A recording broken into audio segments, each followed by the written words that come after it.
उसने दुनिया भर में नामालूम कितने बेगुनाहों की कब्र खोदी थी।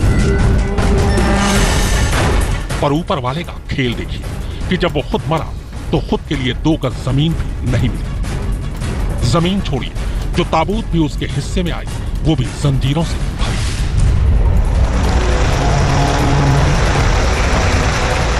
ये तो आप सबको पता है कि अमेरिका ने ओसामा बिन लादेन को मारने के बाद उसकी लाश गुमनाम समंदर के बीचों बीच दफन कर दी थी। मगर ओसामा की लाश कैसे दफनाई गई, किस तरह के बैग में लाश रखी गई थी, क्यों उसकी लाश के साथ लोहे की वजनी जंजीरें डाली गई और दफनाने से पहले कैसे उसके लिए दुआएं मांगी गई, इसका खुलासा अब हुआ है।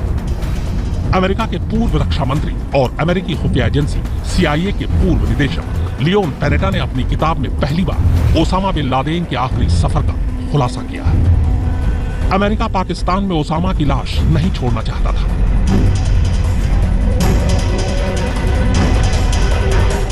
ओसामा की लाश साथ ले जाना पहले से तय था। ओसामा को कहां दफनाना है यह भी पहले ही तय हो चुका था।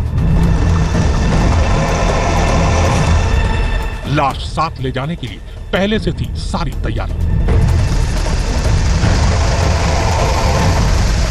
लियोन पैनेटा के मुताबिक पाकिस्तान के एबटाबाद में ओसामा को गोली मारने के बाद उसकी लाश काले रंग के एक बैग में डाली गई थी। इसके बाद उस बैग को ऑपरेशन में इस्तेमाल हेलीकॉप्टर में रखकर अफगानिस्तान में अमेरिकी एयरबेस तक ले जाया गया।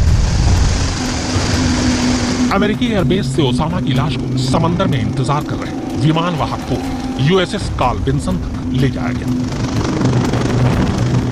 पैनेटा ने अपनी किताब worthy fights a memoir of leadership in war and peace में लिखा है कि ओसामा बिन लादेन की लाश को बाकायदा मुस्लिम रीति रिवाज से दफनाया गया था। दफनाने से पहले बाकायदा ओसामा को सफेद कफन से ढका गया और अरबी में दुआएं पढ़ी।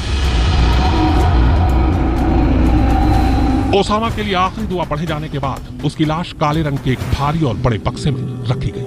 लोहे के बक्से का वजन काफी ज्यादा था, मगर इसके बावजूद लाश के साथ उसी बक्से में 300 पाउंड यानी कुल 136 किलो वजनी लोहे की जंजीर रखी गई। इसके बाद उस काले रंग के बक्से को समंदर में फेंक दिया गया। लाश के साथ बक्से में 136 किलो भारी जंजीर इसलिए रखी गई ताकि बक्सा हमेशा समंदर की तह में ही रहे, कभी ऊपर ना आ सके। ओसामा की लाश गुमनाम समंदर में इसलिए दफनाई गई क्योंकि अमेरिका नहीं चाहता था कि ओसामा की कहीं कब्र बने। अमेरिका को डर था कि ओसामा बिन लादेन को जहां भी दफनाया जाएगा वो जगह जिहादियों के लिए शहादत की निशानी बन जाएगी। ओसामा की कब्र न बनने देने के पीछे अमेरिका की सोच यही थी कि किसी भी हालत में मरने के बाद ओसामा को जिंदा न रहने दिया जाए। इसीलिए अमेरिका ने लाश को जमीन में दफनाने की बजाय समंदर में दफनाने का फैसला किया। पैनेटा ने अपनी किताब में यह भी खुलासा किया है कि कैसे एबटाबाद में ओसामा की मौत की खबर मिलने के बाद तत्कालीन पाकिस्तानी सेना अध्यक्ष जनरल कयानी के होश उड़ गए थे। पैनेटा ने लिखा है कि पहले ओसामा की मौत का ऐलान जनरल कयानी को ही करना था क्योंकि ओसामा की मौत पाकिस्तान के एबटाबाद में हुई थी। मगर कयानी को डर था कि अगर उन्होंने ओसामा की मौत का ऐलान किया तो पाकिस्तान में कट्टरपंथी हंगामा मचा देंगे। लिहाजा जनरल कयानी ने अपील की कि अमेरिकी राष्ट्रपति बराक ओबामा ही ओसामा की मौत का ऐलान करें और बाद में ऐसा ही पाकिस्तान से लगती अफगानिस्तान की सीमा से 4 अमेरिकी हेलीकॉप्टर बेहद खामोशी से उड़ान भर गए। चारों हेलीकॉप्टर में अमेरिकी नेवी सील्स के 40 स्पेशल कमांडोज तमाम आधुनिक हथियारों से लैस हैं। चारों की मंजिल एक ही, पाकिस्तान का शहर एबटाबाद। हवेली के ठीक ऊपर आकर आसमान में ठहर जाता है। ऊंचाई बहुत ज्यादा नहीं थी। हेलीकॉप्टर से रस्सियां नीचे लटकती हैं और कमांडोज चीते की तरह नीचे उतरते हैं।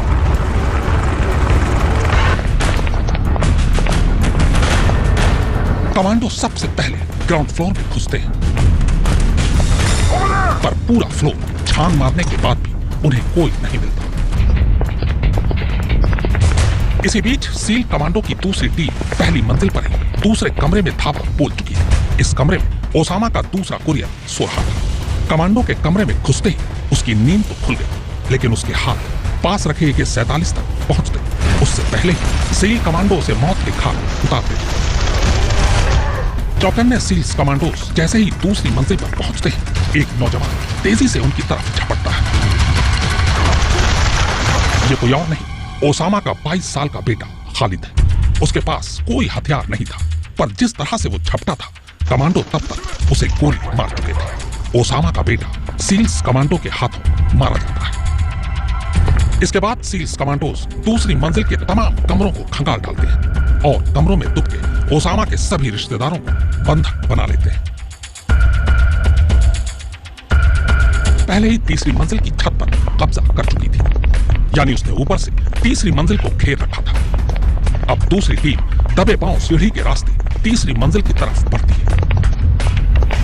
कमांडो ऊपर की तरफ जा ही रहे थे कि तभी एक बूढ़ा शख्स उसी सीढ़ी की तरफ आता दिखाई देता है। सील्स कमांडो फौरन उस पर फायर कर देता है, लेकिन गोली उसे नहीं लगती और वो उल्टे पांव कमरे की तरफ भागता है। इसके बाद जैसे ही वो दूसरे कमरे में घुसते हैं, तभी अचानक पर्दे में एक औरत उनके सामने दीवार बनकर खड़ी हो जाती है। जोखिम लेना खतरनाक था, लिहाजा सील्स कमांडो औरत के पैर में गोली मार देते हैं। गोली लगते ही वो नीचे गिर पड़ती है और उसके नीचे गिरते ही ठीक उसके पीछे खड़ा वो शख्स पहली बार नजर आता है, जिसे अमेरिका पिछले 10 सालों से ढूंढ रहा है। सफेद कुर्ता पैजामा और सफेद दाढ़ी में सामने वही खड़ा था, दुनिया का सबसे खूंखार आतंकवादी शेख ओसामा बिन लादेन, बिल्कुल निहत्था, भौचक्कर और संत। ओसामा बेशक कमांडोज के निशाने पर और कब्जे में था, मगर खतरा टला नहीं था। कुर्ता पैजामा पहने ओसामा ऊपर से भले ही निहत्था दिख रहा था, पर क्या पता उसने कपड़े के नीचे बम छुपा रखा हो। हर लम्हा खतरनाक था, कुछ भी हो सकता था। ओसामा की हरकतों से कतई ऐसा नहीं लग रहा था कि वो चुपचाप सरेंडर करेगा, लिहाजा बिना वक्त गंवाए एक कमांडो ओसामा को निशाने पर लेकर चीख पड़ा, डोंट मूव, डोंट मूव। पर इस चेतावनी के बावजूद इधर ओसामा ने हरकत की और उधर उसी वाले कमांडो ने बेहद करीब से उस पर पहल फायर की। गोली कान के पास से होते ही बाईं आंख से बाहर निकल गई। इसके बाद दूसरी गोली सीधे उसके सीने में जा धंसी।